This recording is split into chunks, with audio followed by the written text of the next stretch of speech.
Good evening, Commissioners. First, I'd like to thank Madam Chairwoman and Commissioner Mirabella for responding back to us last week and giving us a little insight on your feelings on how we're going to move forward.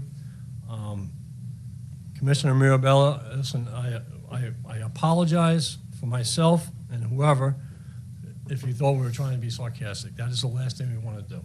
We do not want to come here and cause issues or problems with you guys. Sir, I'm sorry. All we want to do is... Could you just give your name and town of residence, please? Brian Wilson. Thank you. Roselle Park. Thank you. All we want to do is play golf, as we stated before. I also want to thank your engineer and your director who stayed about 20 minutes extra just to answer some questions, which was very enlightening to us. And, of course, the 2 police officers that made sure we behaved ourselves. Chairwoman, as I said, all we want to do is one thing. All we want you to do is clear the debris out of the creek, and that's going to solve our problem. Then we go away. Simple as that. Ricardo, Mr. Mateus, the engineer, not much I can say about him. He's a very nice guy. He's a gentleman. He knows his job. He's very committed. He did have a couple of questions that we asked that were not able to be answered. Maybe someone else can answer them tonight for us. So I want to look at, and one other thing, Commissioner Mirabella, I've only been new to this county since 2012, and you mentioned that the money that whatever happened with Oak Ridge, I never had the opportunity to play there, but you mentioned that you put the money into Ashbrook and Gallopin Hill, and I was just curious how much money did go into Ashbrook back then when you closed the golf course.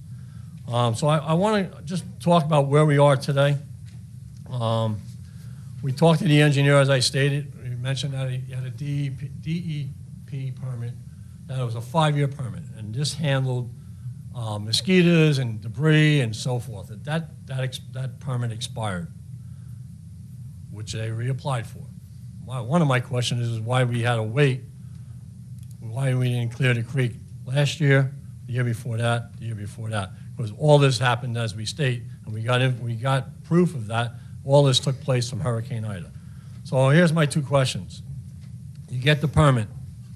Who makes the decision on who's going to do the work?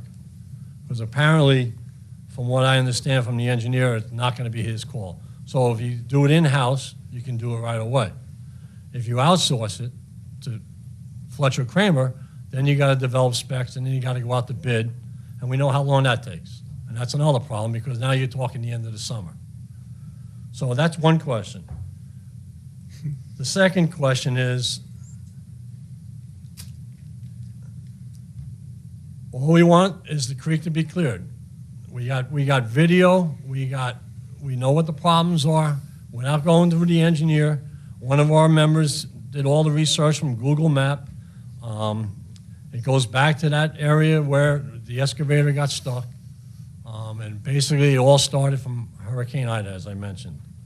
I don't want to have a back and forth. I know we can't have a back and forth, but I'd be willing to sit down with maybe 3 of you, your engineer and your director, and so we can iron this out and develop a plan how we're going to move forward, even the county manager.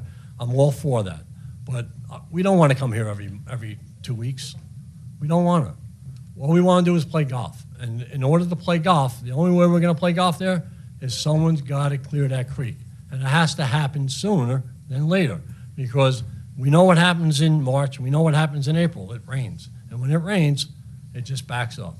The water is flowing in the wrong direction. It's flowing onto the course instead of out to wherever it goes, out that way. So we ask you, again, Madam Chairwoman, please help us, because all we want to do is play golf. And in order for us to play golf there, all we're asking, one thing, clear the creek. I don't care about the building. I don't care about anything else on the golf course. Clear the creek so the water flows off the golf course. That's all we're asking, please. Thank you. And again, I was told I was mean. It might be my Irish taking over, but it's all about passion, all right? And I'm very passionate about playing golf at Ashbrook. Thank you. All right, and these are all the guys, all the good-looking guys. See all the good-looking ones there? So they're all here tonight, too, for support. So please. Thank you. Okay.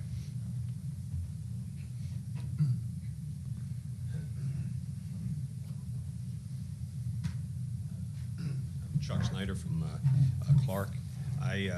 Following up kind of with Fran, I'm the person that he mentioned is doing the Google Maps search. So what I did was I looked at Google Map, the history. You can look back and from 2012, 2013, 2014, you can get views. So what I did was I went online and I looked, and you can see where the creek is and how it's flowing, and you can see the history of everything that happened. And what you can see is that everything was fine up until Hurricane Ida on September 1st. You can see it's flooded completely. The whole course is flooded. The swamp itself back there is all flooded. A few days later, the water has receded, but after that, you could see that the creek just stops right about where the power lines are, right where there's like a berm kind of, and that's all of the garbage that came through in Hurricane Ida got trapped right there. There's a little bend in the brook, and everything got trapped right there. So the way it is right now, I guess the company, they went back there and cleaned out got the excavator unstuck. They built a wooden roadway right underneath the power lines, and that bisects the creek. And so right now, that wooden path, the wooden planks are still there, and they're actually impeding the flow of the creek right now. So there's definitely a time component to this and getting it done. You got to get those wooden planks out of there, or you'll never get done. So with that being said, since the wooden planks are there, now is the time to get an excavator. You can reach over from the roadway without putting the excavator in jeopardy, and you can clear out the creek and then get rid of those wooden planks and open the whole thing up. So there's some urgency to it, and there's an opportunity to do it without having to reinvent the wheel. So there was a couple other things. The other thing that I wanted to just touch on real quickly was we got a set of plans. I think Ricardo or somebody had forwarded it to us about the drainage issues and the plans to fix the drainage both at Ashbrook and at Galloping Hill.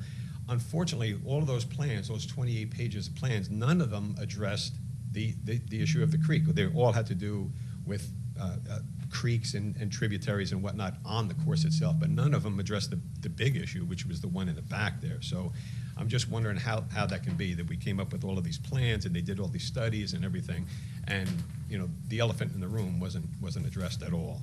So I'm just trying to understand that. All right, thank you. Thank you.